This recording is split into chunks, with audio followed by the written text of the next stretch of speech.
Tonight, a judge in Prince Albert has reserved his sentencing decision for an RCMP officer who shot his lover in a park.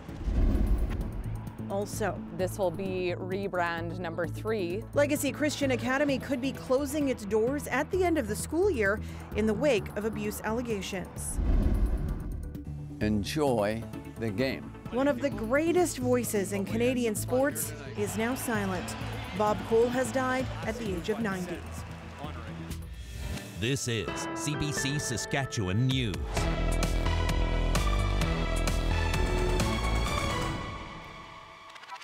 It is Thursday, April 25th, and the CBC Saskatchewan News starts right now. Good evening and thanks for joining us. A Court of King's Bench judge will now decide how much time a Saskatchewan RCMP officer should serve for killing his lover in 2021. Bernie Herman was initially charged with first-degree murder, but then convicted of manslaughter earlier this year. And as Aishwarya Dutta reports, the Crown and the defense are far apart in how long they believe he should be incarcerated. If the Crown gets its way, Bernie Herman will get a life sentence for killing his lover, Braden Herman. The two men are from the same community, but not related. Bernie was a 35-year veteran of the RCMP when he shot 26-year-old Braden. But lawyers disagreed on whether it was planned. Bernie was married, and his wife was unhappy that Bernie was meeting up with Braden for sex. The Crown listed several aggravating factors, including Bernie was in a position of trust as an RCMP officer and acted as a father-like figure to Braden, even though they were in a sexual relationship.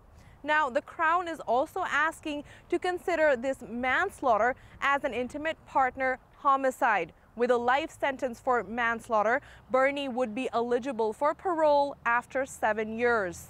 Bernie's defense says it's a tragic case, but that the officer acted impulsively and was provoked.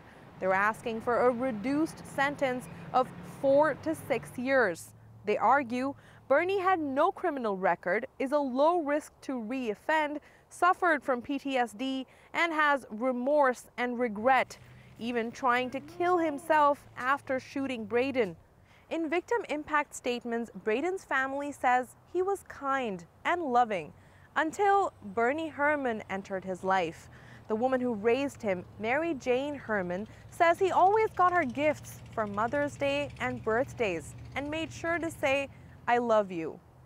She still can't answer phone calls at night because that's how she found out that he was dead. Bernie Herman made a final statement in court. He apologized to anyone he might have harmed and for taking up time and resources of the court. Bernie will be back in court to learn his sentence on June 18th.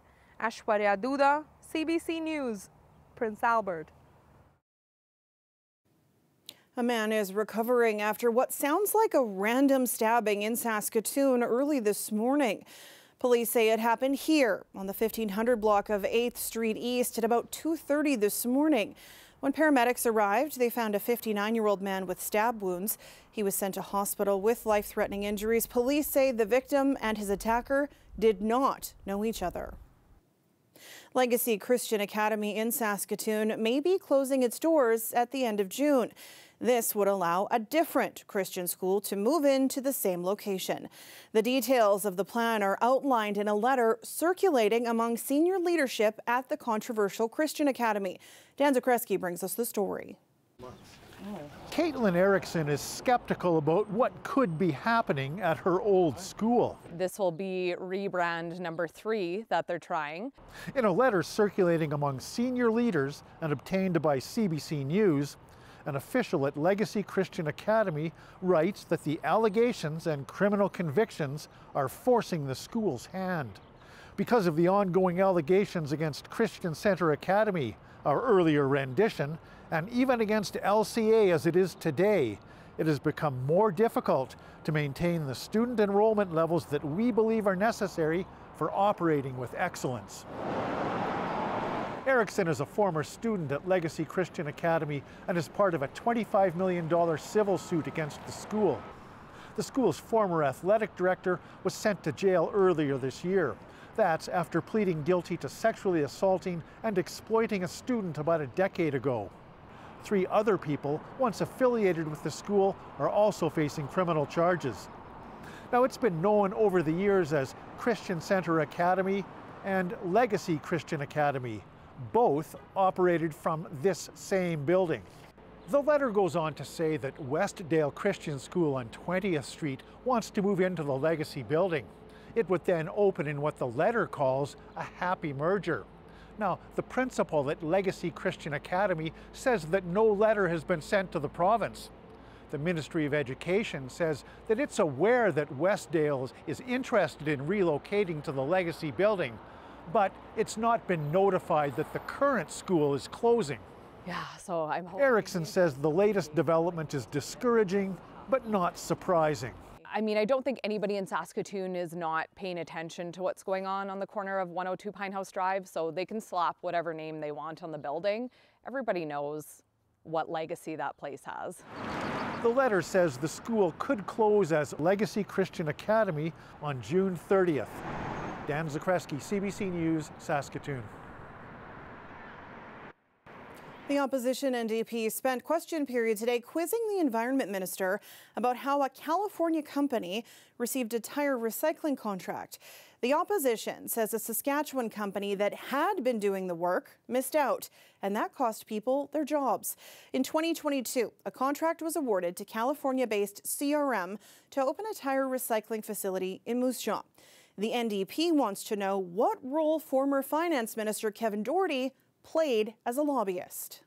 One of the reasons that we've been pointing out his involvement here is the lack of any logic behind the decisions that appear to have been made here. So we're asking the question, was it just that Mr. Doherty was involved and he was able to persuade the government to do this? We just don't know, and that's why we're asking the questions. My understanding is that the previous minister had an introductory meeting with CRM after they had been awarded the contract through the RFP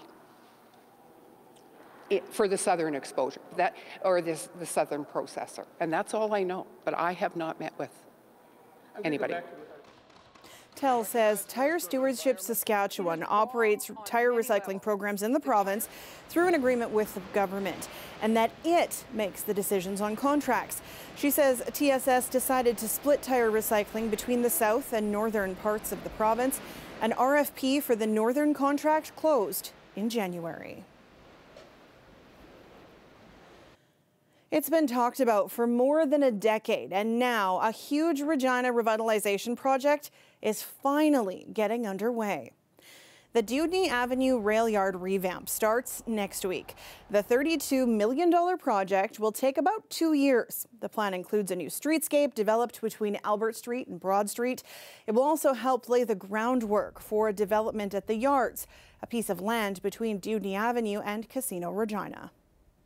When this goes and it's a connection into downtown, you've created a district that is now married up with brand new infrastructure, brand new buildings, brand new tenants, brand new residents. And I think that will cause support for all of these businesses, but also support for nightlife in the downtown as well. The first year of construction will focus on tearing up the nearly 100-year-old infrastructure buried underneath the street. Next year, construction will turn to beautifying the roadway and making it more pedestrian-friendly. Regina City Council is deferring a decision that would potentially create a community safety zone in the Cathedral neighborhood. It proposes reducing the speed limit there to 30 kilometers an hour, 24 hours a day. In a 6-5 vote on Wednesday, Council tabled a decision until its next meeting, that's in 2 weeks, but it did unanimously endorse a Vision Zero framework, which is meant to reduce crashes in Regina that will see more traffic calming measures such as speed bumps throughout the city. Plans for a permanent homeless shelter in the town of Larange are in limbo. This after the town denied a redevelopment permit for a motel to be converted. We put a proposal in to Ottawa to buy the motel, to use it in the same way a motel is used. and we didn't see any difference in the definition. A motel is for people that need a room for the night, and a motel fits a homeless shelter better than a basement of a building, that just doesn't have enough space or can provide all the programming it needs. This is the motel the group was hoping to purchase to create a 20-bed shelter. It would replace the town's current shelter, which is one room in the basement of a business. The federal government gave the organization a $2 million grant to buy the motel, but now it's back to the drawing board. The town agrees a shelter is needed, but says it doesn't want it where the motel is. Have you ever wondered where all the flowers in front of the Saskatchewan legislature and government house in Regina come from? Laura Sharpaletti certainly did and found some answers. We have some petunias here with a nice yellowy vanilla look, kind of an orangey pink, and a real vibrant fuchsia look. Stephen Weir spends the whole year planning floral designs at the Wascana Centre greenhouse. It's run by the Provincial Capital Commission, which manages Wascana Centre and Government House. The flower beds here may be empty right now, but teams are hard at work behind the scenes, growing a slew of different plants of all different shapes and colors, and you'll be able to see them right here in about a month's time. A lot of our plants will be starting way back in March, beginning of March, and every week afterwards there'll be a certain variety getting seeded. Some of the plants that you can see pretty well every year are the marigolds, geraniums, petunias. Those are good stalwarts to the flower bed. The greenhouse also supplies plants to the city of Regina. It grows between 110 and 130,000 annuals every year, along with tropicals and perennials. The enjoyment of looking at things, smelling things, the oxygen as well is always a benefit, and it's good for mental health. Weir takes great pride in seeing the seeds bloom into lush flowers that go on to be enjoyed by the public. It gives you a real satisfaction that you're doing something that is really cool. People are going to enjoy it, and it never really seems like work when you can enjoy it as much as I do. This Regina mom is excited for the flower beds to blossom after May long weekend. People who live in Saskatchewan, we really relish our warm months. So anything to make it more beautiful, more welcoming to families is a real plus in my opinion. Vance has a special relationship with Wascana Park and the gardens. She even wrote a children's book about it called A Walk in Wascana. So here are the Queen Elizabeth II gardens. Vance's parents took many photos of her and her siblings in the gardens as they grew up, and she's continued that tradition with her own children. I would bring them here and have them toddle around the flowers, talk about the colors, just watch their faces, just show their enjoyment and delight at what they were seeing. The inspiration for all of that enjoyment is being kept safe in the greenhouse's controlled climate for now, but Regina will be in full bloom very soon. Laura Sharpaletti, CBC News, Regina. Quite a shift in the weather from yesterday. Windy and cloudy with the occasional sprinkle of rain, and sunny break today in Regina, but it did not stop people and animals from getting out and around Wascana Lake today. So what's to come as we get closer to the weekend? Ethan will have your forecast after the break. Stay with us.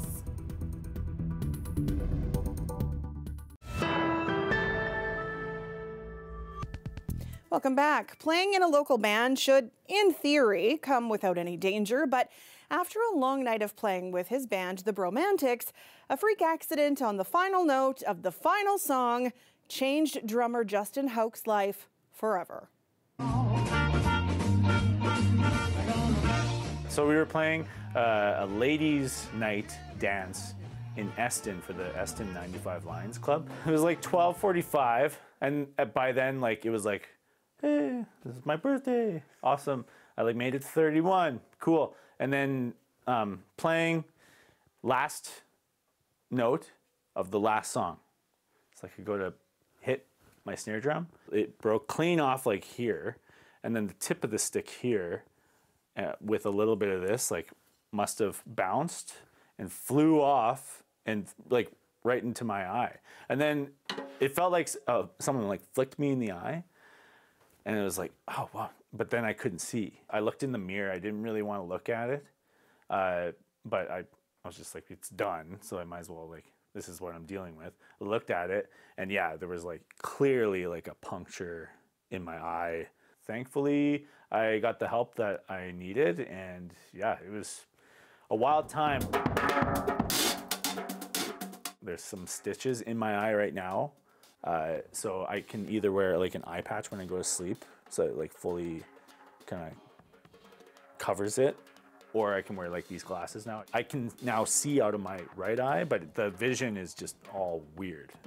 Only time will tell, like in 2 weeks' time, I might need a resurgery or a resuture too. So like he said anywhere from like 1 to 3 more surgeries, who knows? This will forever change my vision in my right eye. And this is the first time I'm sitting behind a drum set, and it feels like really awesome. Like I love drums. I'm probably going to wear glasses when I play, like, or some sort of shades or something. I just like really don't want to risk it. With my luck, maybe the left stick would go like right into the other eye. This weather update is brought to you by Titan Automotive, proud member of the Capital Automotive Group.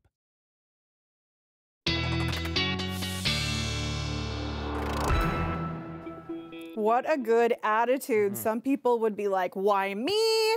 And instead, he's just telling people about the potential dangers of being a drummer. And Ethan, there are potential dangers of being a weather specialist, and that is getting blamed for unfavorable weather conditions. Yeah, for everything you can imagine, basically. It's a tough gig, but hey, someone's got to do it. But today, if you're in South and Central anyway, you're looking at some pretty nice temperatures, still into the 20s for most of us there. But you see this huge temperature drop off, very similar to what we saw yesterday, at freezing now in portions of northern Saskatchewan as we continue to see some snow and some rain moving through that part of the province. The cold front from that system, you can sort of see it here on the current temperatures map because we still have 20s off to the south and east, and in Regina sitting at 22. Then we drop down to 18 in Saskatoon, 16 down into Meadow Lake, and then of course into the north, that's where we're seeing those single-digit temperatures. That system is picking up the winds a bit in far northern Saskatchewan today. Some gusts 40 to 50 at times. It kind of started a bit gusty today in the south, and then that has started to die down. You can't really see the system here on radar because there's no real radar coverage in that part of the province, but there's that bank of clouds that is now beginning to move out of the far north. The cold front, you can see that band of cloud cover moving through Saskatoon earlier today. And then kind of separately from that, ahead of the cold front, we've been seeing some showers pop up in southeastern Saskatchewan this afternoon. Clouds beginning to clear in the Regina area, but that cold front could trigger off some showers and maybe some thunderstorms in the far southeast corner of the province overnight as that system begins to depart the north kind of at the same time. Tomorrow afternoon, left with another mostly sunny day across the province, save for the far north, still some lingering cloud cover there and some cooler temperatures too. And then watching our next system on Saturday, which kind of later into the day, Saturday, early Sunday, could be bringing through some showers to extreme western sections of the province. That may change over to snow as it heads into the north early Sunday morning, but it'll blanket south and central with quite a bit of cloud cover for that second half of the weekend. Not a whole lot more rain expected with the system overnight in the north, maybe only about a millimeter or two.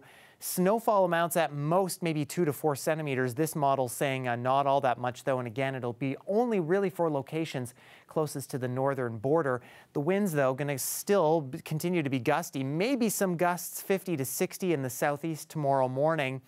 Pretty much all the province seeing some gusty conditions tomorrow, and then still a little bit gusty on Saturday, but a bit of a break before things start to pick up again on Sunday and as we head into next week. So for Regina tomorrow, still looking at a 20-degree temperature.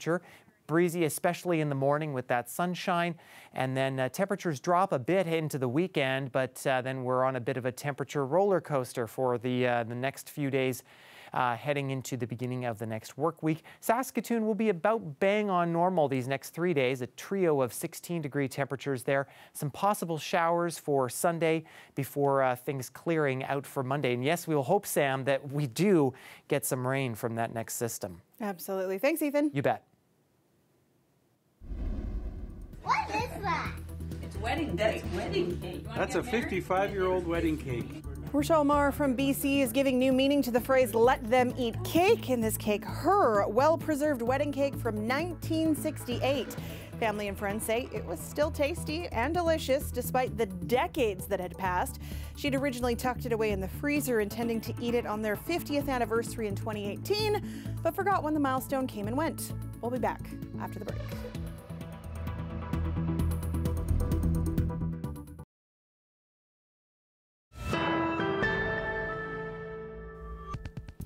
Legendary hockey broadcaster Bob Cole has died. He was 90 years old, and Cole was the Hockey Night in Canada play-by-play voice for countless NHL games for 50 years. He called his last game, a Toronto-Montreal matchup, 5 years ago. Peter Cowan has this look back at Cole's remarkable career. Bob Cole was there for all the big moments, the wins, the losses, bringing his excitement for hockey and his catchphrases, like during the 1991 Stanley Cup Final.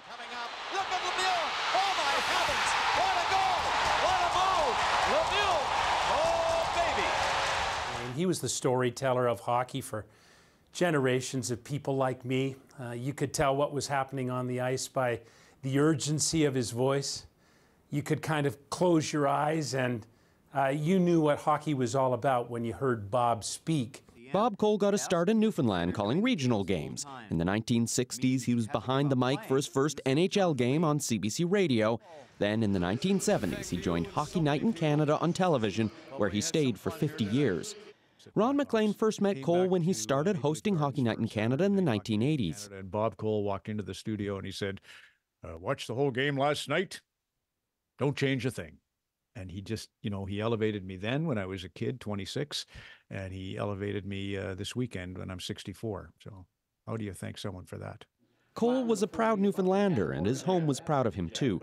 The media box in the Mary Brown Centre in St. John's bears his name.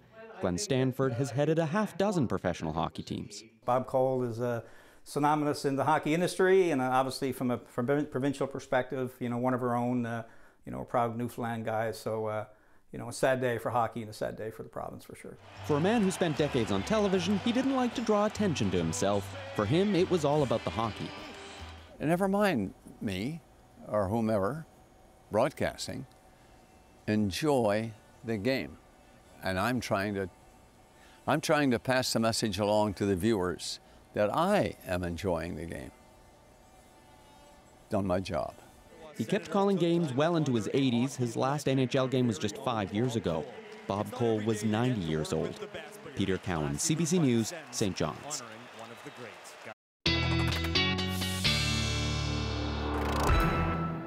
And Ethan's back with one last look at your weather. And we are looking for a warm night in Regina and southern Saskatchewan. Temperature still 9 degrees at midnight under partly cloudy skies. We won't drop much overnight because already by 8 o'clock tomorrow morning, we'll likely be into double-digit territory. A little breezy, as I say, though, in the morning under mainly sunny skies, and those sunny conditions likely sticking around for us in Regina. Near 20 degrees. Winds could be over 50 at times tomorrow afternoon. For Saskatoon, still double digits at midnight tonight under those partly cloudy skies. A little bit breezy for you again tomorrow morning. I think we're looking for a little bit more cloud cover in the city, but as we head through the day, we should start to clear out. Still sun and cloud by the noon hour and a little bit cooler than Regina, but still looking for a very nice day there as well, Sam. All right. Thanks, Ethan. You're welcome.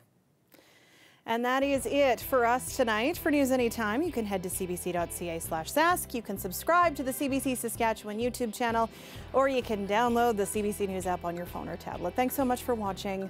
Have a great night.